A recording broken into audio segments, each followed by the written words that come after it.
how giving birth to my second daughter in Canada went.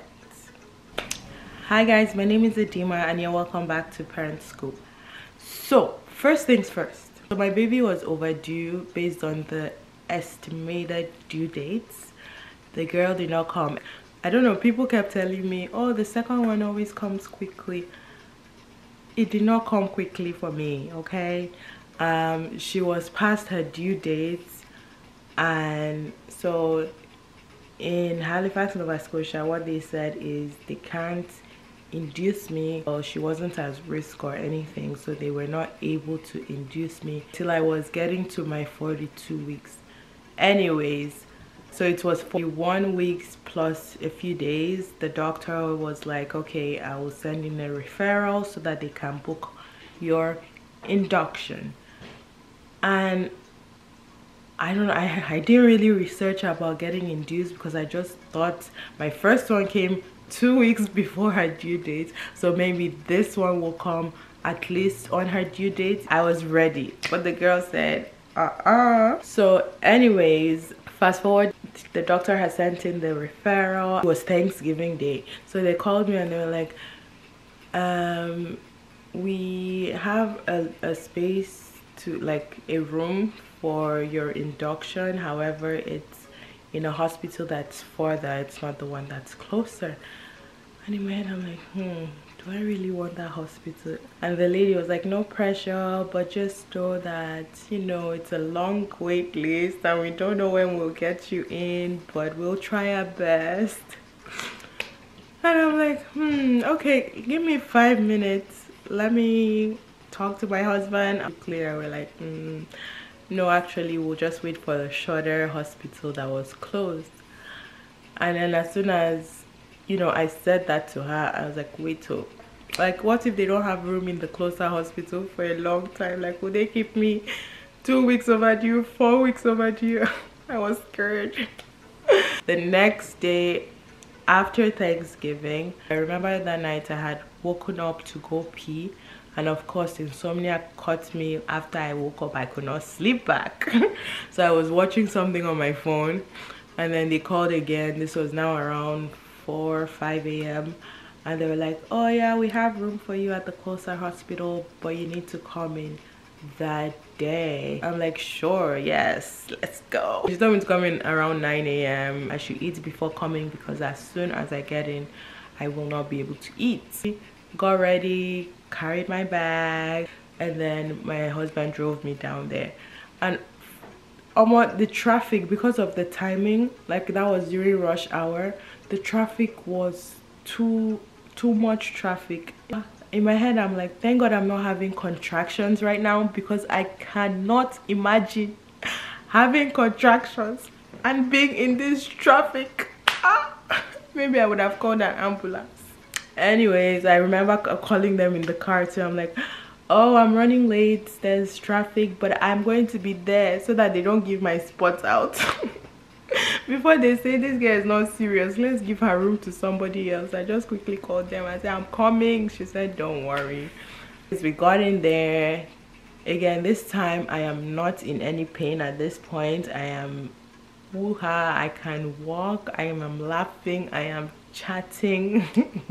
As opposed to my first time where the hospital ride was a pain, getting there was a pain, registration was a pain. Yeah, the nurse came, they did their sign your life away kind of thing and told me how the process was going to go, and I was like, cool, I'm ready. And then so the first thing, they put an IV in you, one of the IVs to keep you hydrated, and then the other one was the medication to induce me. So she did that, and she's like, okay, I'll be coming in every 15 to 30 minutes just to see how we are progressing and stuff. And yeah, she did that. Things, when she first gave me, I was like, okay, nothing's happening. Then she came, increased it, nothing is happening. Came again, increased it. I said, okay, someone decided she wants to join her labor and delivery story. And then by like the third time she came in, I was like, oh, I'm feeling something. ooh, what is this feeling? But it wasn't really like painful. It was something that I'm like, if this is how labor pain is, then count me in anytime. And then I was like, should I start getting my epidural now? Because I don't even want to feel that pain that I felt with Michelle. So should I start now? I was like, let me not, because what if, you know, this is it? What if this is all the pain I'm going to experience and the baby comes out so soon? So I didn't. I was like, okay, let's wait for it to get more intense. So then I waited again, so another 2 more like checks and increases of the IV. That's when like it was now getting intense. And then at that point I'm like, oh, can I get the epidural now? And she was like, okay, yeah, let me go get the guy. So she went to get the guy, and coming back she was like, okay, we'll wait and see.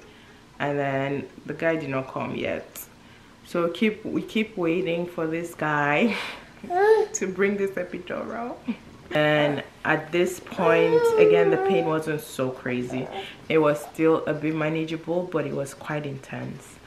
And she's like, feel the baby's heart rate, or something is wrong with the monitor. And then she tries to adjust the monitor, and mind you, they don't make you panic. She does this in a coded manner. So it's not like she's really panicking. She's just doing things on her computer. She says turn position, do this, do that, doing things on the computer. And then a few minutes later I see like 2 people coming in. I'm like, oh, it must be really serious.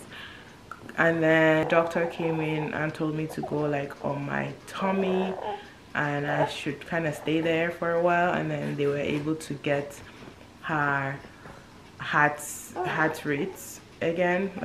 So it turns out that this baby girl was not liking whatever medicine they were giving me. Baby's heartbeat was back up, and then obviously the tummy position was very uncomfortable for me, because it wasn't like I was lying on my tummy. They actually told me to like squat or something ridiculous. And yeah, so, and the monitor was back, but then after a while I was like, oh, like this is not comfortable, can I change back? And she was like, yeah. So I tried to change it back like to a comfortable position, and again the heart rate started dipping again, and they're like, oh, I'm so sorry, but you cannot move, because the baby just does not like that position. She prefers when I am on my tummy. So then I had to stay in that position for a while. At this point, Mr. Man with the epidural is still not here. Mr. Guy with epidural is still not here. And this pain is getting worse and worse and worse. This is when the contraction is actually coming. The nurse goes back to check and is like, it shouldn't be taking so long. So she goes back to check, and then she's like, oh, I'm so sorry, he got called into the operation room to go and help somebody else. And I'm like, so I'm in pain. She's like, you're doing really great. I'm in pain. The lady's helping me with my breathing to help. She's like, breathe in, breathe out. I'm like, I cannot do it. I need the epidural. Then she's like, there's a laughing gas. Do I want to try that? Me, I already know what I needed. The epidural. I needed all the pain to go away. I knew that these other things that she was doing, I would still feel the pain. So it's really the epidural that was on my mind. But as the guy refused to come, I was like, okay, fine, let's try the laughing gas. So we tried it. I said, it's not working. She said, give it a little bit of time. Let's try it for some more puffs. I tried some more puffs. I'm like, this is not helping. It's just making me uncomfortable. So don't worry, I'll just wait for my epidural. Thing was getting more intense, more intense, more intense, more intense, more intense. At this point the tears started rolling in with my uncomfortable position. Anyway, so then the lady was like, there's another medication, but I'm doing great, you know, that she feels that the baby will be coming out soon. I'm progressing well, I can hang on. However, she's here to help me if I need something else. That there's another medication, it's like a stronger one. I forgot what she called it, but it's like a really strong, like all these drugs that they say you should, hard drugs that they say you should not use. So I'm like, do I really want to go give my baby this kind of medicine? Then it will not now work, because if it doesn't work, at first I declined it, but as the pain was getting more intense and the guy with the epidural refused to show up, she went again, she checked, oh, he's not done yet, blah blah blah. I think with the anesthesiologist, because it was an operation, he had to remain in the room until they were done with the procedure, which, oh, that was a long time for me. Anyways, then at some point I was like, okay, just give me these hard drugs, I'll take it, maybe it will reduce some pain. And then just when she was about to go get the needle or whatever to start the process of giving me, the guy just comes in. I was like, yes, won't he do it?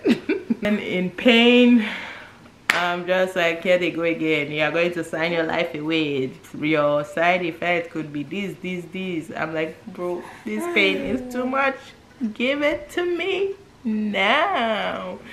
So so yeah, we do everything, and again, the hard part is staying still while they put a needle in your back during a contraction. That was intense. I was so scared for my life, because I was like, I think I'm going to move.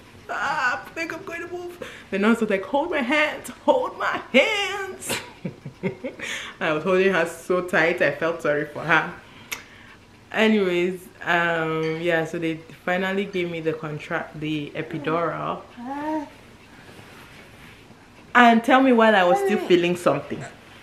She was like, she saw how I was feeling, like the nurse, and she was like, where is the pain?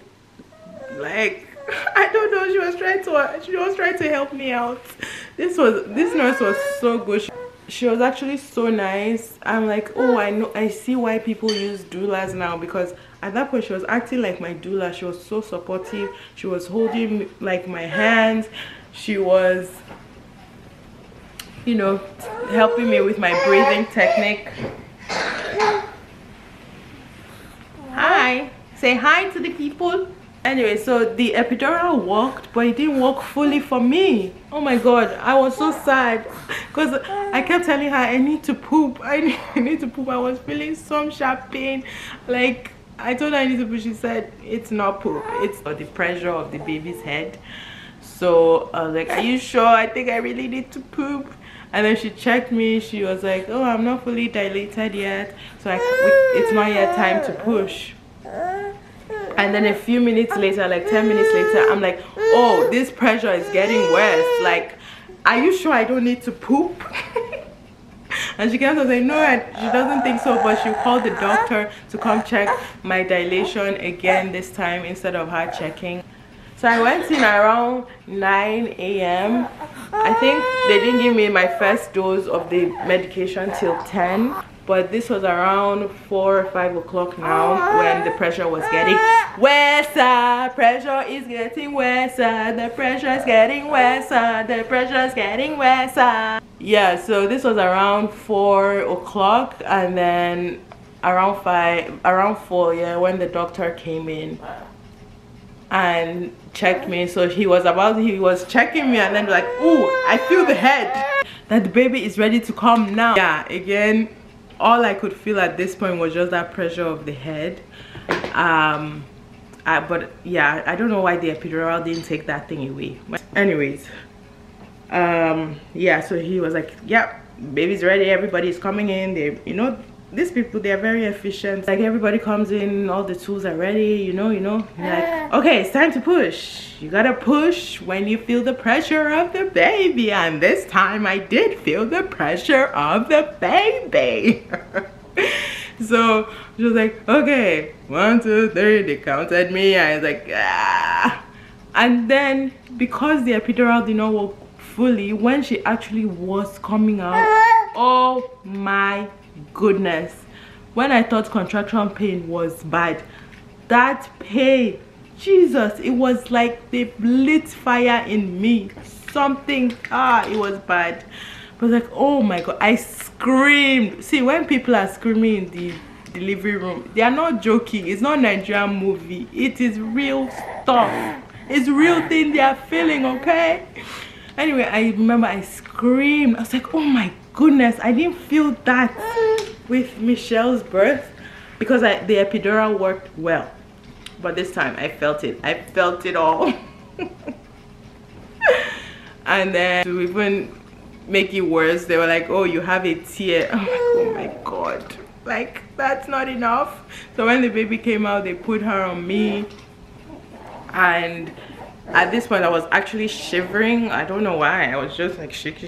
They say it's normal, sometimes it happens. It's not even the epidural that causes it. I don't know what happened. Maybe your body is just overwhelmed. Anyways, babe, yeah. Anyway, so yeah, I was shivering. Eventually I asked them to just give my husband the baby because I was just like too shaky. So he was doing skin to skin after a little minute, and then of course the doctor was still down there, and the nurse is trying to sew me up, and again I felt it. I'm like, what kind of epidural did these people give me? Because I'm not supposed to be feeling anything. Why am I feeling something? And yeah, I could feel like the little, it's like, oh. Anyways, they finished that up. I was bleeding so profusely, so they had to give me medicine as well because the bleeding was like over bleeding. It wasn't regular. And yes, folks, that's what happened. Yeah, I feel like she didn't take too long to come out, but it was still kind of long because tell me, why is this girl overdue? Also, the pushing, I didn't push for too long, so that was fine. I mean, her head was literally dead. It was ready to go, so I didn't push for too long, which is good. It's just that the epidural didn't really work fully for me. I was still feeling pains. Yeah, and like the pain when she's coming out, oh my god, nothing to play about. Anyways, yes, so that's how my labor and delivery story went.